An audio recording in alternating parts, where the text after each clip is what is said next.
Our next speaker had a rather interesting start in life.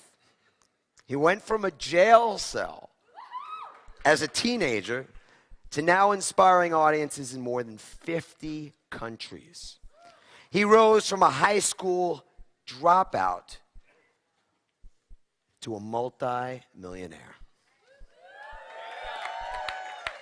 Today, he will show you how to create residual cash flow. What's the term? To create your own wealth. Let's give it up, peak potentials, for Mr. Randy Gage.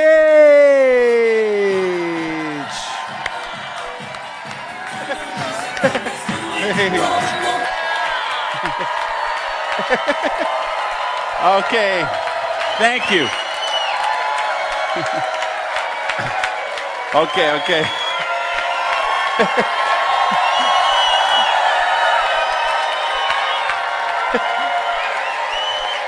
Oh, yeah. Sit down, you're cutting in my time. Safe is the new risky. Everything we were taught, everything we believed for many, many years, probably what you were programmed with since you were a child, the safe way to create a living, a lifestyle, to get a job, to work a job, to build wealth, today is probably the riskiest thing in the world. Because all the rules have changed. My mother, I grew up in Madison, Wisconsin. Badgers, yeah. Single mother who raised 3 kids by herself. She did this knocking on doors, selling Avon. And I mean, this is back in the day when you literally were knocking on doors. It's not like today where it might be a gal works at an office and she takes a catalog and shares with her friends at work. No, my mother knocked on doors to raise 3 kids by herself. And you know what she told me and my brother and my sister? Go to school, get an education, and get a job for a big company, and you'll be set for life. Yeah, whoops. That's it. Whoops. And of course, fortunately, you could tell, you've heard from the introduction already, I'm a high school dropout, so you know I didn't follow that advice. Now, the truth is I didn't have a choice, because to say I'm a high school dropout is kind of gilding the lily, since I was actually expelled from high school in the 9th grade. From Madison West Senior High. Did you go there? Okay, all right. So, but my mother was telling me the best that she knew, right? And I tell you, there were millions of mothers and fathers all over America and all over the world who were telling their kids the same thing. Go to school, get an education, get a job for a big company. And of course, the big companies are like General Motors. And that was the thing, man. If you got a job for GM, you were set for life. At least that's what we thought. Fast forward today, I was reading something that's way, way back in maybe 10 years ago or 12 years ago. General Motors had laid off more people than any company in the history of the world. And, you know, that's a very cyclical business, the car business. It's, you know, they might lay off 40,000 this quarter, and then 2 quarters later, they'll hire them back, and, you know, last in, first fired, and first fired, last out, or, you know, whatever their little seniority sequence is. That's just the nature of the business. Certainly, the way we thought to get rich, the times have changed. Nowhere did this become more apparent to me than when I was in Phuket, Thailand. And I was there doing something from my bucket list. You know, the list you make of things you want to do before you die. So one of the things I wanted to do before I died was to ride an elephant. So I go to Phuket, Thailand with a bunch of my friends, and we go there to ride elephants in the rainforest at this eco preserve there. And we had a big group, and they said, well, we don't have enough elephants for all of you guys, but here's what we want you to do. We're going to split you in half. Half of you will ride the elephants right now, and the other half go over and see the monkey training show. And then we'll switch. The monkey training show, you know what? So we go and see. Here's what the deal is. They train monkeys to harvest coconuts from the palm trees. So if you have a monkey in Thailand, you send them to monkey training school. It costs about $300. And then what they've done is they have set up, all these palm trees have a big cable that goes to the top of the palm tree. And the monkey climbs to there. They put one hand and one foot on the cable, and then they take the other hand and the other foot, and they spin the coconut around enough times till it drops to the ground. And after about 2 or 3 months, they trained them, and now they go and they send them out to these plantations, and they pick coconuts all day long. Pennies. The owners make what we would consider pennies, which would be a very, a decent amount of money in Thailand. Now, some of you guys flew here. Some of you flew here on American Airlines. You don't think American Airlines is looking at those monkey school and thinking, wait a minute. Could we replace those flight attendants with monkeys, you think? You don't think there's somebody in Dallas thinking that right now? Take it further. I come home, I stop in San Francisco, break up, it's a long haul, 20 hours or something. So I schedule a night in San Francisco, sightsee, break up, and then I fly because I live in Miami. Stay there the night, wake up the next day. I go to the airport lounge. There's a couple with this adorable baby puppy. Now, I love all animals. So, of course, I'm like, hey, can I, play with the puppy? And it's, sure, come on. He's cloned. I'm like, what? They said, yeah, we're bringing him home. We just picked him up from South Korea. He's cloned. We gave the cells or whatever they do from our dog that was dying, and we, well, I don't believe this for a second, because this is the most adorable, playful puppy like you have ever seen anywhere. Then it turns out they're on the same flight home from me, and they're also sitting in first class. And the guy takes the little carrier with the puppy, and he goes back to the back of the plane like 2 or 3 times, and he's talking with people, and he's coming back. And then I get off the plane, and there's all these camera crews, and they're waiting for these guys and their puppy. Because the puppy really is cloned. And it wasn't the first puppy that had been cloned. It was just the first puppy in the United States. And the next morning, on the front page of the Miami Herald, there's the picture of this puppy that I'd been playing with. Now, we can debate the moral and the ethical implications of cloning for decades, and we probably will be. But that doesn't change the fact it's here. It's happening. They've cloned sheep, and they've cloned camels, and they've cloned horses, and what they're doing with stem cell research with humans. Who knows where this is going to go? But here's what I do know. The economic model we have is broken. It doesn't work anymore. To grow up, get an education, work for a big job, right? Big company. It doesn't work. I came here on a plane with a ticket purchased. I'm the last person left on earth, perhaps, who has a travel agent. I'm kind of embarrassed to admit it, but I really do. I have a travel agent. I have the same travel agent that I had 30 years ago. That's how long I've had this travel agent. Now, it's funny, when I used to first started going to her, she had an office with 6 or 7 people working in it. They all had a desk, and they all had those phones with the 5-button lines that flashed, and they'd all be sitting at their desk and answering phones, and people would be sitting there, and they'd be booking cruises and booking vacations and things. Now, she works out of her home, which she has an assistant who helps her answer the phone now and then. Those other 5 or 6 jobs that used to work for her, they don't exist anymore. They've been replaced by technology. Video stores, right?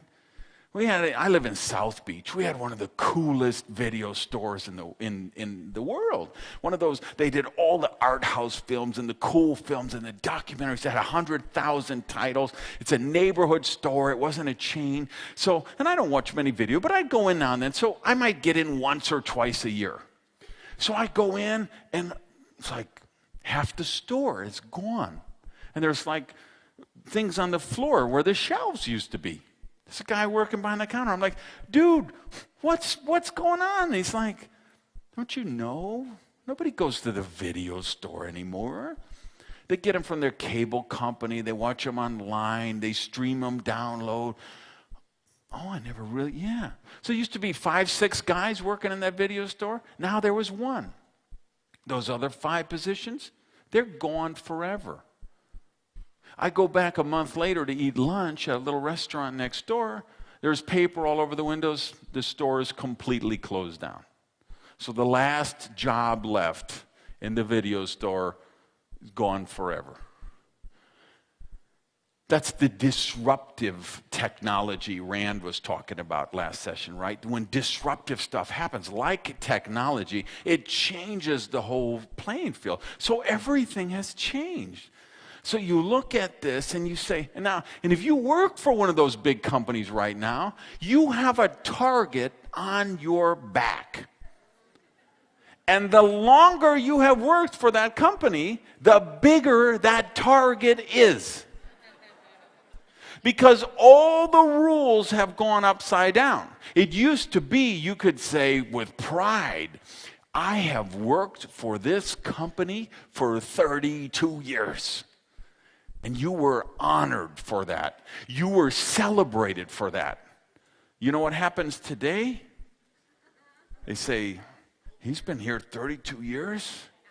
You know what we're paying for health care for this guy? And insurance and vacation pay. Isn't there some kid we could hire that just got out of school who'd work for half his salary and get 2 weeks vacation instead of 12 weeks vacation, and less health care and less benefits and less this and less that? And the longer you have worked for that company, the bigger the target on your back. Safe is the new risky. You want to create wealth today, you have to take charge of your own economy. You have to create your own prosperity. You have to be the boss. Now, he was talking even this morning, he was talking about, the negative news in the economy and all that. This year is the best year I've ever had. It's better than last year, which was the last best year I ever had, which was better than the year before, which up to that point was the best year I've ever had. I've had the best year I've ever had for about 17 years in a row.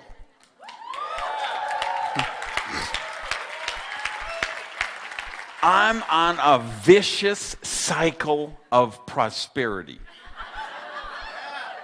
And you know why? Because I don't outsource my prosperity to the economy, the government, the news network, the datasphere, the perception. I don't care what that economy is.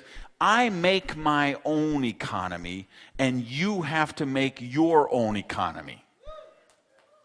So next time someone says, what are you doing about the recession? What are you doing about the economic downturn? What are you doing? You say, I choose not to participate in it.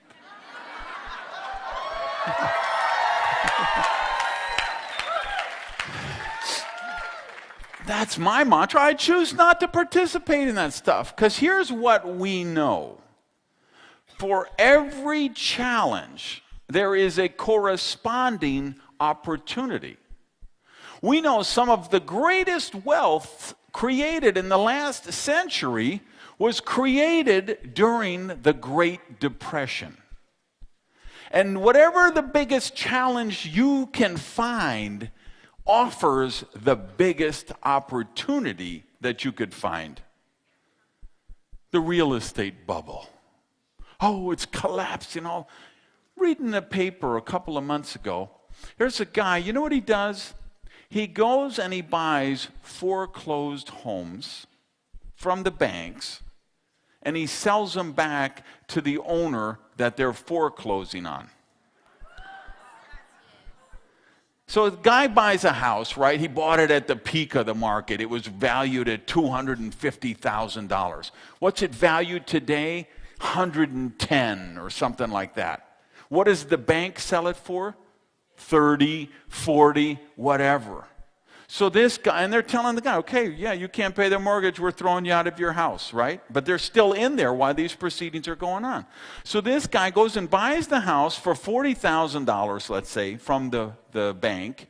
Then he calls you up, who's being foreclosed on, and says, how'd you like to keep your house? How about if I resell it back to you for $80,000? Because the $80,000 is now a payment that you could afford and you could stay in your house. And they say, wow, that's great. We don't have to disrupt the family. We don't have to move the kids. We don't have to change school. And we can keep our house and start to build equity again and restore our credit and still live in our dream home. And this guy makes $40,000 without ever even really taking possession of the property. Is that ingenious? It's just an opportunity created by a challenge. All prosperity is a value for value equation. And prosperity is infinite. All true prosperity is infinite. Because remember, money is just a meme, a mind virus. A mind virus is something you get programmed. You get infected with the virus, just like your computer and the hard drive gets infected. Your mind gets infected with the virus. There's mind viruses going around all the time. This was the source of, the topic of my last book. What are all the mind viruses about? Money is bad. Rich people are evil. It's spiritual to be poor. It's noble to be poor. Those are just mind viruses. We get infected by organized religion is one of the guiltiest parties. Governments are one of the guiltiest parties. And of course, what I call the data sphere. TV, radio, internet, movies, newspapers, magazines, email chains, social media sites. They're just infecting you with these mind viruses. Well, money, if you see this $100 bill, this is just a mind virus. This has no intrinsic, inherent value in and of itself. It's just, particularly in the United States, because there's not, back in 71, President Nixon took the dollar off the gold standard. At that point, money still had a value because there was a corresponding value of gold in Fort Knox. The day that changed, this became worthless. So the government says, this is worth $100. But what's the truth? There's 10% inflation. Now it's worth 90 cents. Another 10%, it's worth 80 cents. Now we're going to adjust the consumer price index because the inflation is going too far, and now we don't want people to know how much it really costs to live. So we'll take out things like bread and milk and eggs and gasoline and things that people buy all the time, and we'll replace them with cars or rakes or lawn blowers or whatever things so that and now we lose another 10% and another 10%, and then that's the real value of that. It's worthless. Now, of course, I'm hoping somebody this weekend is going to do a session on precious metals, gold, silver, platinum, because that's the only real form of payment in the world. because that is that can't be done on a printing press. So true prosperity is a value for value exchange. The more value you create, the more prosperity you're going to attract. And the bigger the challenges are, the greater the opportunities for your prosperity. So, but you've got to change your thinking. You've got to stop saying, okay, well, they say it's a bad economy. They say it's a tough time, or I should go to school, or I got to work for a big company, or you got to know somebody, or you got to have money, or No. All the rules are changed. You take Microsoft, right? One of the biggest, companies in the world, worth billions and billions of dollars, right? This was started by a couple of college dropouts in their dorm room. And you know what? Right now, in some college dorm room somewhere else, there's a couple of kids with nothing but a couple of empty pizza boxes that have the next idea that will make Windows obsolete. That's just the nature of technology. So what are you going to do? Let's talk practical application. What am I going to recommend for you tonight? Well, I'm going to recommend, there's 3 business models I think are absolutely delicious because they allow us the opportunity to create leverage. And leverage is where real wealth is created. Leverage is how a guy who was expelled from high school could become a multimillionaire. See, there were no corporations recruiting me. There was nobody offering me a company car and a health plan and a corner office and all of those handcuffs that they put people in to get them in a cubicle somewhere. I didn't have those opportunities. All I had was this fervent wish, this vision that I would be rich. Now, why did I have that vision? Because I hated being broke. I was broke for 30 years. You ever see those people on TV? They're being interviewed, and they're like, yes, we were poor, but we didn't know it.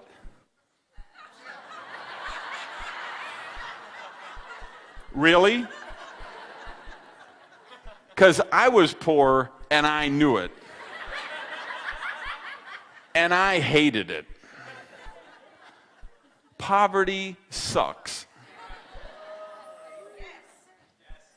Charles Fillmore shocked the religious community around 1900 when he said poverty is a sin. Shocked, and seminar audiences are still shocked to this day, 100 and some years later, when I will affirm that when I'm doing one of my prosperity workshops. But I really do believe prosperity is a sin. And depending on which way you look at it, so cancel. Poverty, because here's where we go with this. See, sharp audience. I knew I could count on you guys.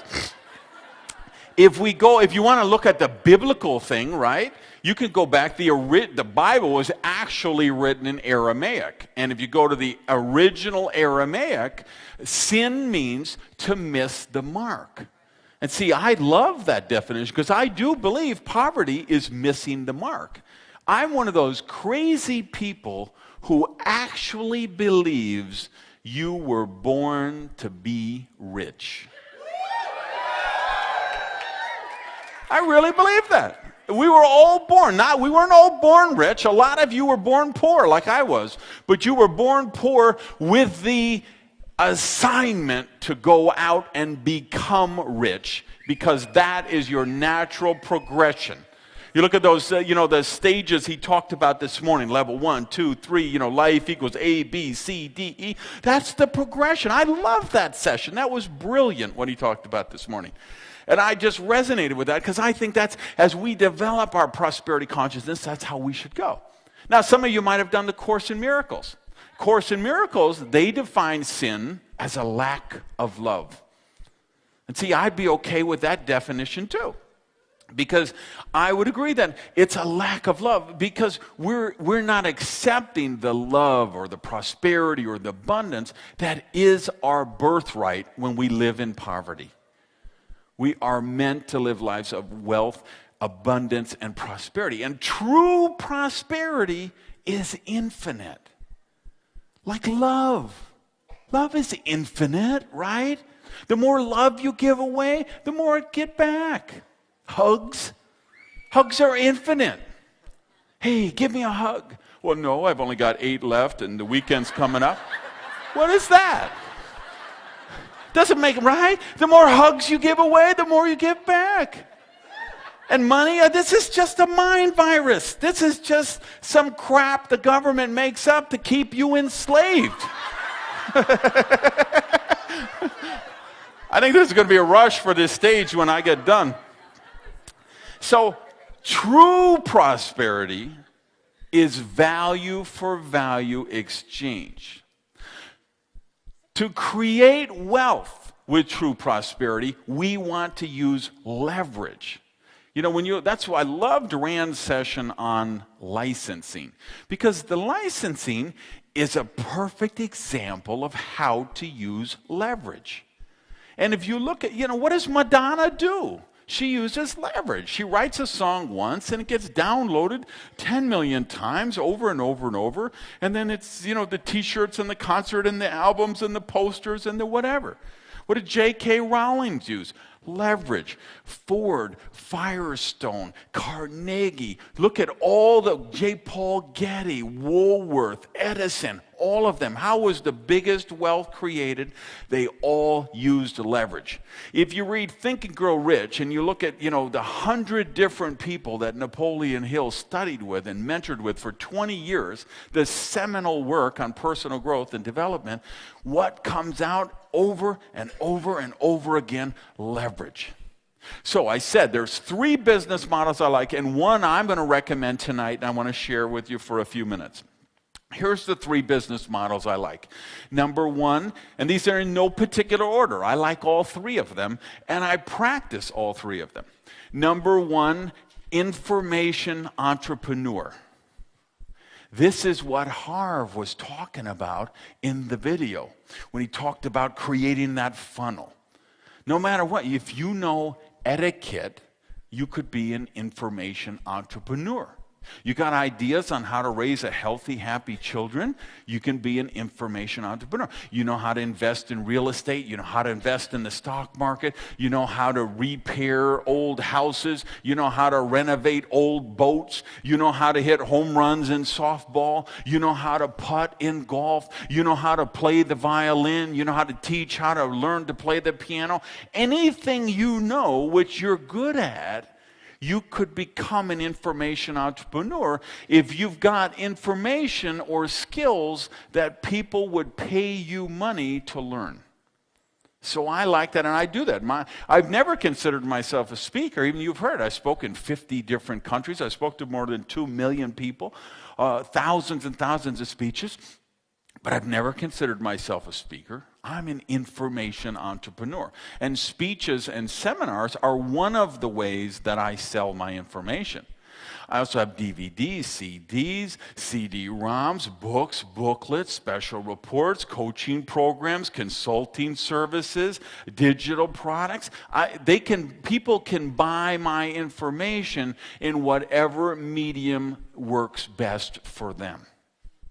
Now, I love that business, and I'll recommend it for anyone here, and I'm sure other people besides Harv will be talking about it this weekend. But let's be real, it does take some investment. That's one downside to that. The upside is great. It's a very lucrative, profitable business, particularly as most of the products are migrating from physical products to digital products.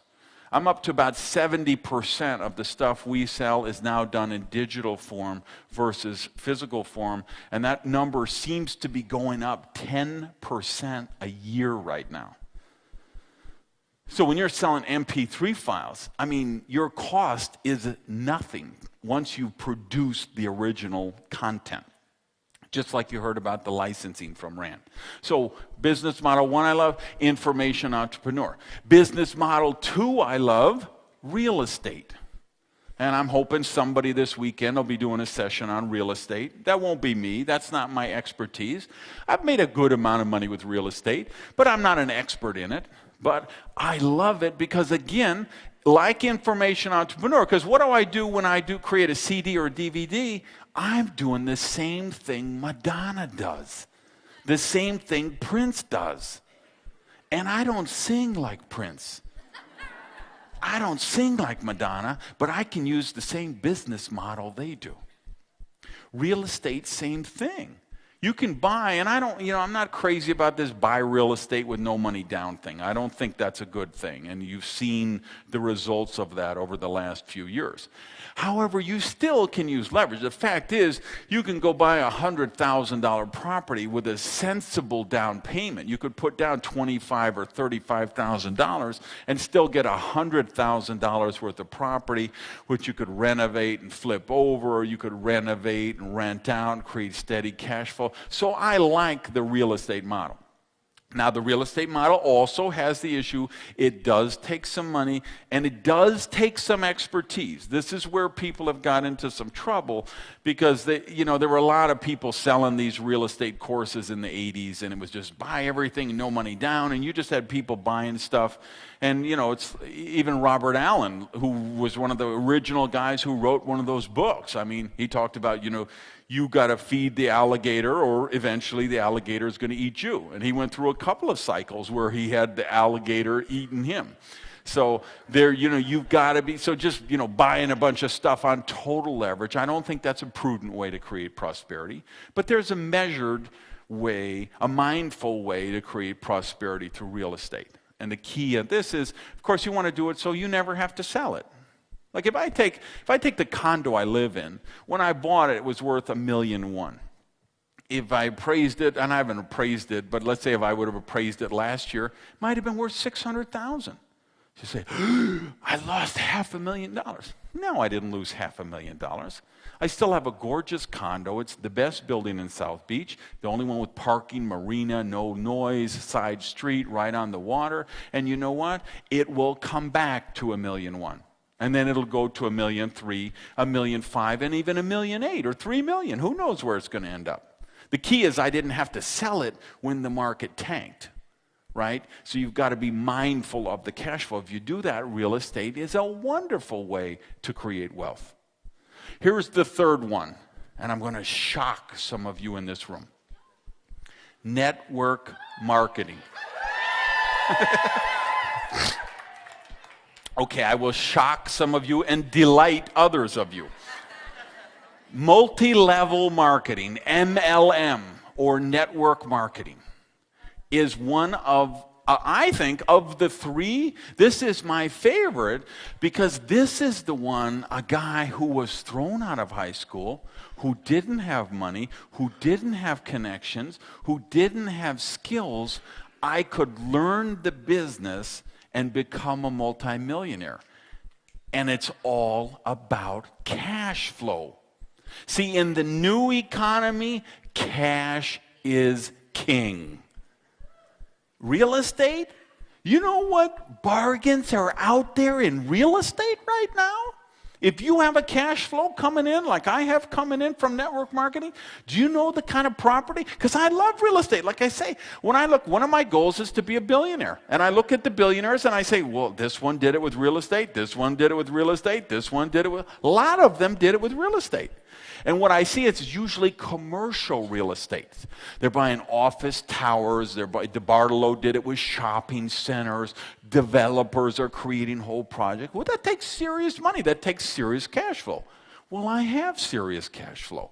And at times like these, what did we say? The worst challenges are the greatest opportunities. So I created a solid cash flow in network marketing, which I can invest in information entrepreneur, and I can invest in real estate, and now I am leveraging my leverage. So it's like to the nth power.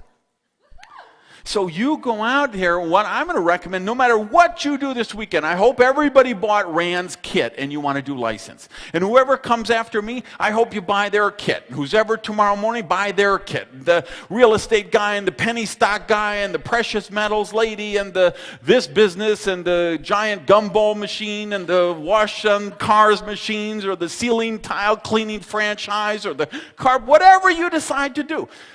Great. Do network marketing in addition to that. Because this is a business you can start without experience, without a lot of money, and do it part-time with whatever job or business you're already doing. And you create, I mean, think about if you do just a stupid level, just minimum level of success, and create $2,000 a month in residual income with your network marketing company. How many properties do you need to buy to create $2,000 a month in residual income?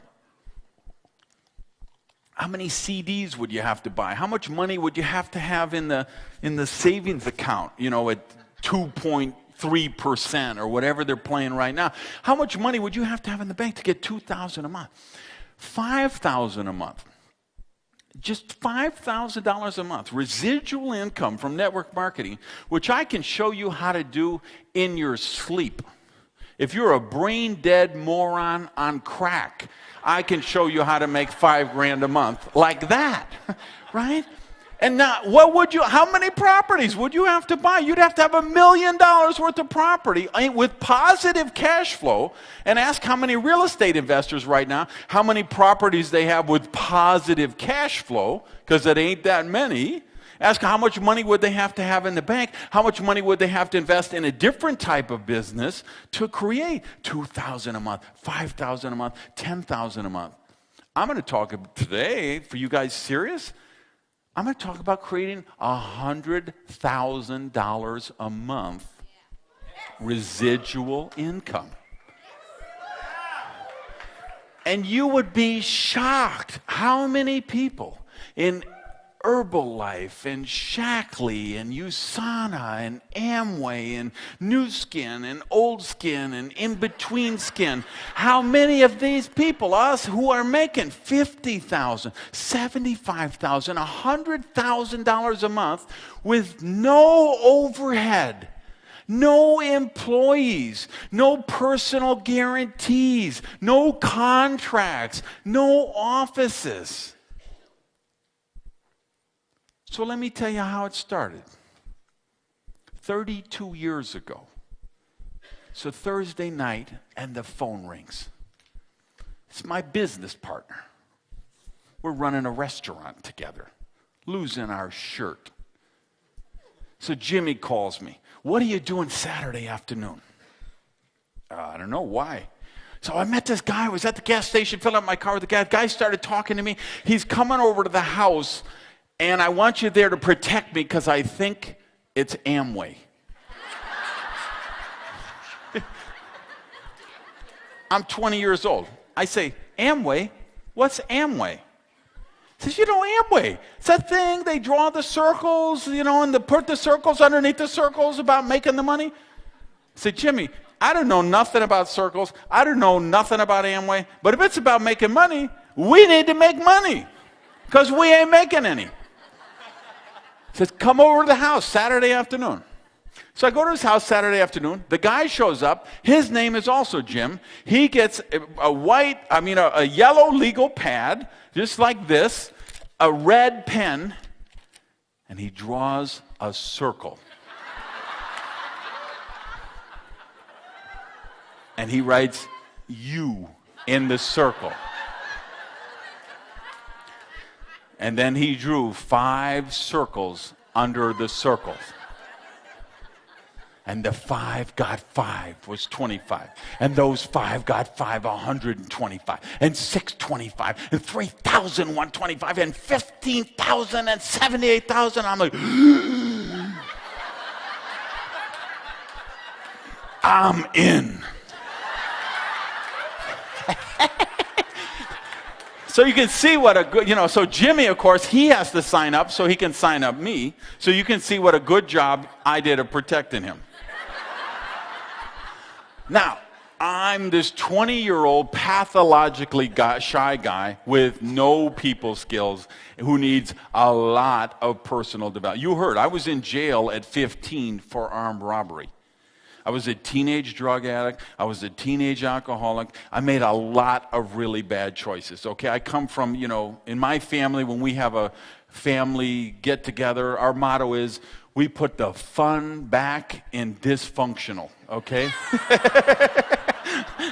So I come into this business, I have all these issues, right? And I'm pathologically shy. I have no marketing skills, no sales skills, no business skills, no people skills, no time management skills. I just know I hate being broke and I want to be rich.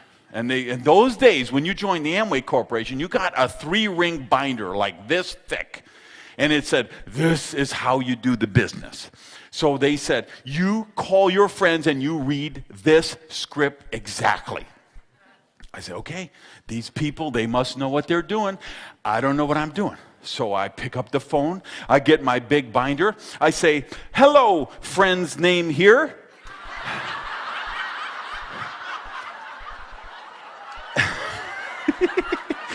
This is your name here, and I have something I'm really excited about, and I'd like to share with you. What would be better, Tuesday night at 7 o'clock or Thursday night at 7:30?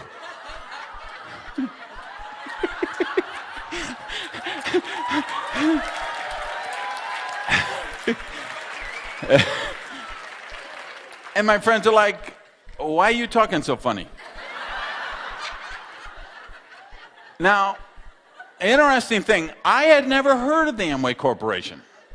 Now, a lot of my friends and family, it seems they had heard of the Amway Corporation, and they weren't particularly excited to hear about it again from me.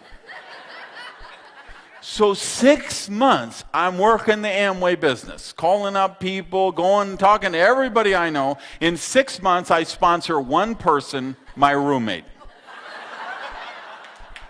Because I lent him the money for the distributor kit and the first product order. You've been there, huh? 6 months, I don't sponsor anyone else. So finally, after 6 months, my roommate drops out. Well, what am I supposed to do? I've lost my entire organization.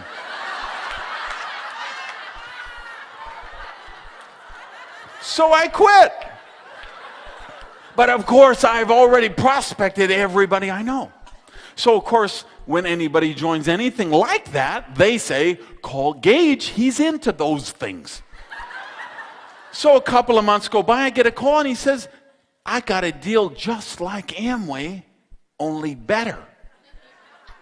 Well, I liked Amway. So he comes, shows me the deal, I'm in. Sign up the roommate. Same deal. 3-4 months go by, roommate drops out. I drop out. Couple of months later, ring, ring. They got a deal that's just like the deal that's better than Amway, only it's better than the deal that's better than Amway. I'm all over that. Same deal, sign up the roommate. Same deal, roommate drops out, I drop out. Couple of months go by, ring, ring. They got a deal that's better than the deal which is better than the deal which is better than Amway. I'm all over it. Roommate won't join. 5 years I labored in network marketing.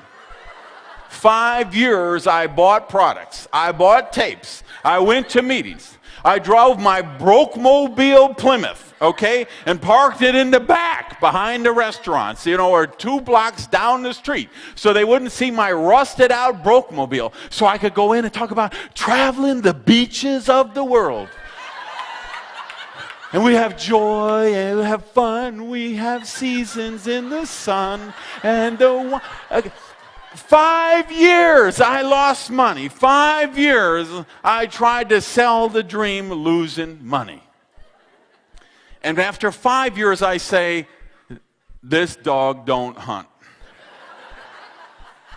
There's something wrong with this picture. Either these people lied to me, and there really is no such thing as duplication, or there's something wrong with me. And so I started to do some critical thinking. It took me 5 years, so you know I'm a slow learner, okay? It took me 5 years, but now I start to do some critical thinking. So I say, well, was Amway a good opportunity? Now, we can look forward now and look back. Amway just did their first $1 billion month a couple of months ago. $1 billion in a month. So it looks like they scraped by without me.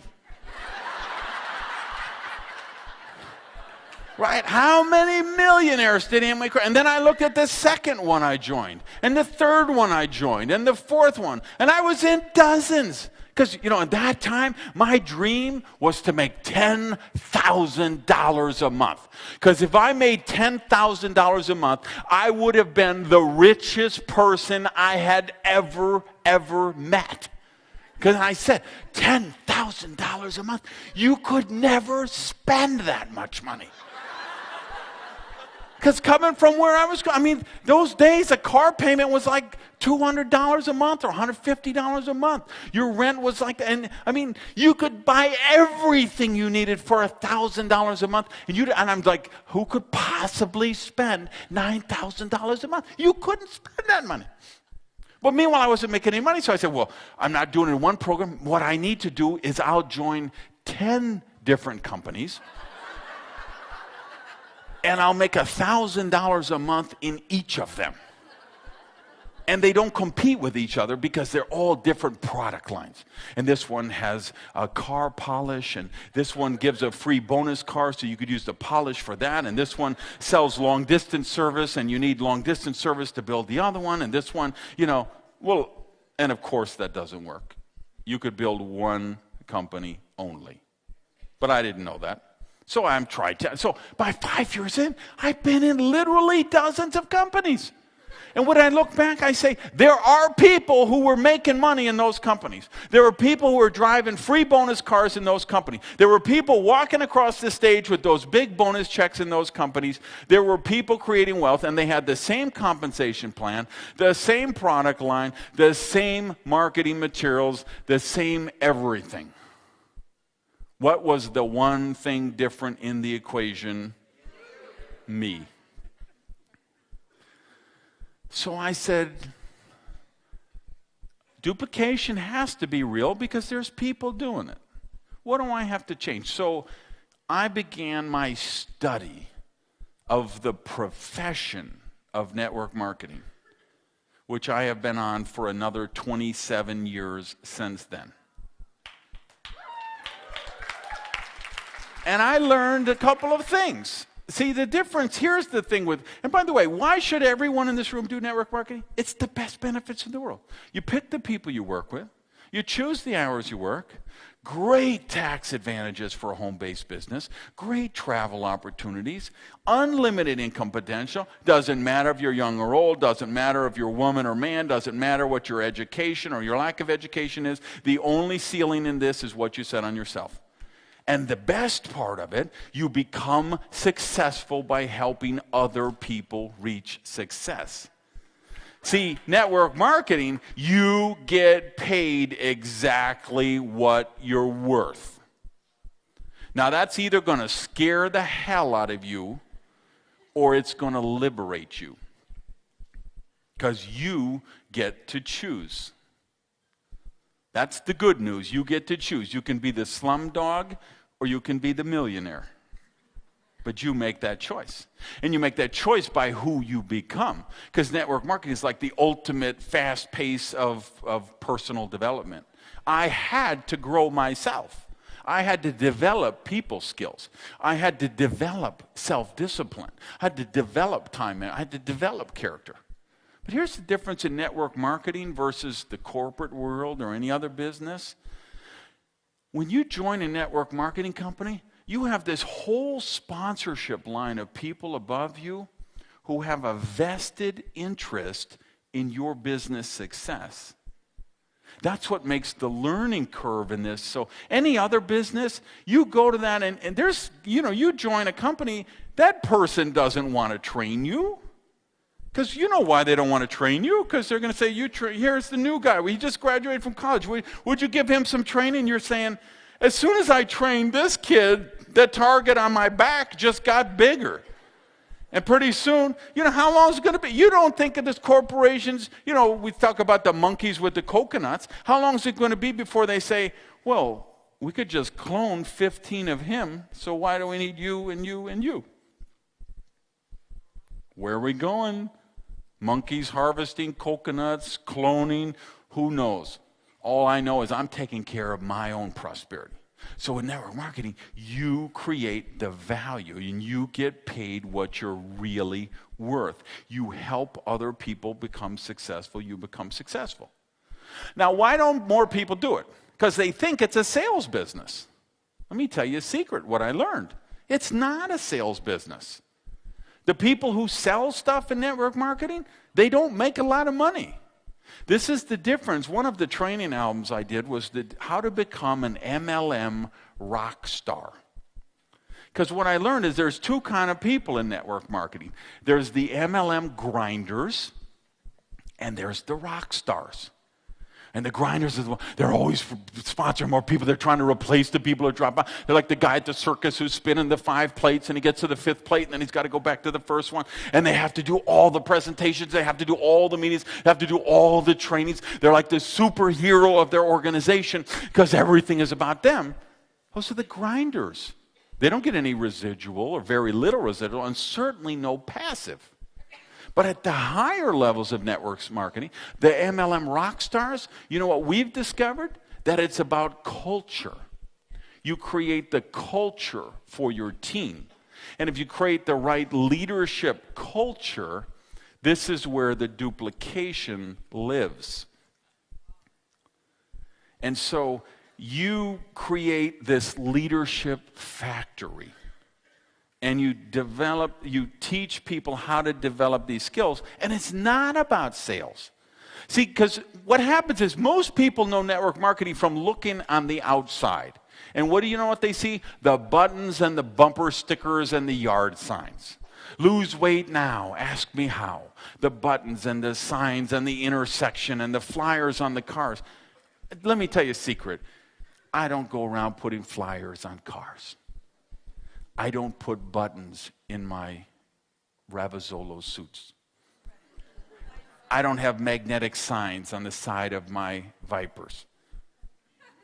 That's not how I built a huge organization.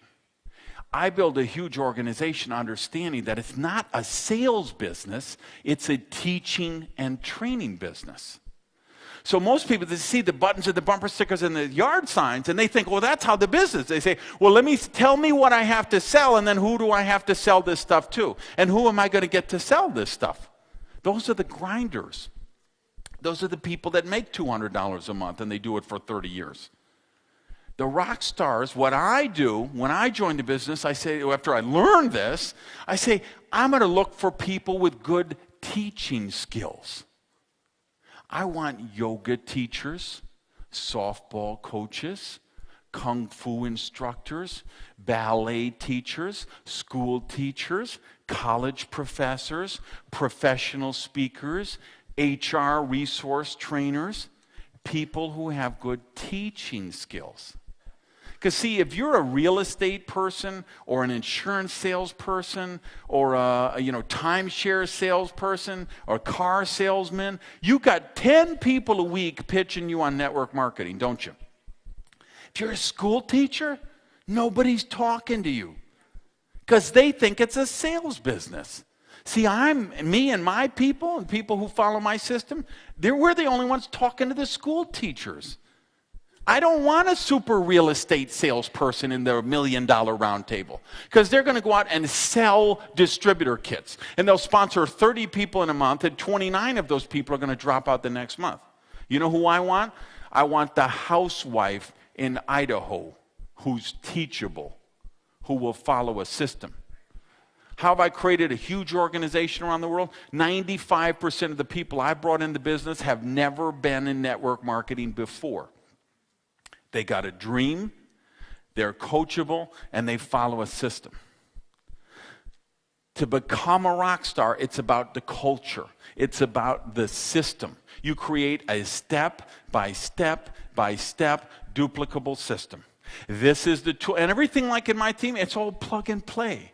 I don't want to teach people how to draw on a whiteboard with 27,000 circles and memorize an hour and a half presentation. We created a presentation on a DVD.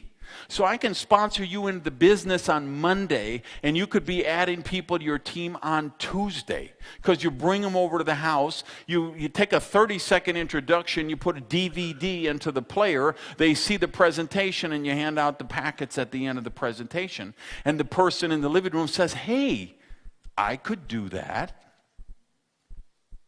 That's the secret of network marketing. When your prospect comes to a presentation and they're sitting there watching the presentation and they get a list of like 5 people in their mind. Oh yeah, my brother-in-law, I bet he could really do it. You know who would be great for this? The guy at work, Jimmy, he'd be, oh, so they get that list of people in their mind and they realize, oh, I could just get to those people and show them this plug-and-play presentation. I could do that. And the day they say, I can do that, they're in. The money is no object. So, well, you don't. See, I've got organizations in 65 countries around the world. I have organizations in countries where the average people make $300 a year. And they pay $800 for an activation order to join my company.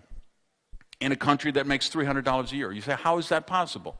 Because when somebody wants it, they find the money. Let's suppose, I just sold one of my Vipers, right? I just sold I had a SRT, supercharger, everything. I spent, like $75,000 just in modifications with this car. It pulled 734 horsepower at the wheel, dyno tested, right? So I just sold that last week because it's an old one, right? And I, had too many cars. But, so what if I would have brought that here? And I say, who's got, $1,000 cash? Most people today, they don't have $1,000 cash, right? But if I would have said, I brought my old Viper, that old broken down thing, it barely goes 200 miles an hour anymore. I'm just selling this thing. First person gives me $1,000, it's theirs. Every single person would find $1,000, wouldn't they? You say, I know what that car is worth. I could buy it one day. I could turn it around and sell it the next day. You'd call your brother-in-law. I will wash your car every week for the next 2 years. Just lend me the money. I will do this. I will clean your house. I'll do the construction, clean it, whatever. Same thing. You get a call from the hospital. Oh, we have your 6-year-old daughter here. Her leg is broken. She needs surgery right now. It's $1,500. We don't take insurance. We need cash. You'd find it $1,500, wouldn't you? You just would. When the dream is big enough, the facts don't count. We sell dreams. That's what I sell in my business. I'm not in peddling this and that. I'm selling dreams. And then I'm finding people with good teaching skills, good training skills. Here's what I would tell you. At that point, 5 years into the business, I had to decide, is this duplication thing real? Or is this just a bill of goods these people are selling me? And like I say, I went through that, that real critical thinking period and realized it is real. There are people who are doing it and doing it successfully. But the difference is they're not the grinders. They're not the peddlers. They're the people that understand you gotta have a system. Step by step by step. This is the first thing you give to prospect. Here's the package you give them. Here's the second step. Here's the package you give them. Here's the follow-up process. Here's the package you give them. How do you automate it? How do you systematize it? And how do you make it scalable? If I look at now, if I would have gone to a party some years ago, if I went to, like my friend Terry, he owned 3 Burger Kings. We'd go to a party, let's say, and people say, what do you do? And he'd say, I own 3 Burger Kings. They'd be like, wow. They ask me, what do I do? I'd say, I'm in network marketing, They're like, oh, keep away from that guy. Fast forward today. Now me and Terry, let's go to a party. Well, he doesn't have 3 Burger Kings, he has 2 because he closed one down. He's got hundreds of employees. He's got hundreds of thousands of dollars worth of personal guarantees. He's the one that the police call at 3 a.m. when the alarm goes off. He's the one the employees call at 6 a.m. when they're calling in sick. He's the one they call at 7 a.m. because the cook is drunk, or the cook had a fight with his wife and beat up his girlfriend. And this one, and he's the one managers call and say, well, we found 2 boxes of hamburger patties out by the dumpster, which obviously someone was leaving out there because they were going to steal when their shift got over. And then we have me, who I've learned the system. I've learned the science of the business. 6 years ago, I got in this company, put this system to work, and in 6 years, I've been serious, okay? I've sponsored 200 people in 6 years. You say, oh, that's a lot of people. No, it's not. Divide that by 60-some months. How many a month is that? That's not hard. You know what's hard? What you do is hard. You doctors and lawyers and nurses and that's hard. I wouldn't want your job, okay? I go to that party today. There's Terry with his hundreds of employees and all the personal guarantees and OSHA and health department and everything. And there's me, sponsored 200 people. I now have 200,000 people in my team. I make over $1.5 million a year residual cash flow working from home in my underwear.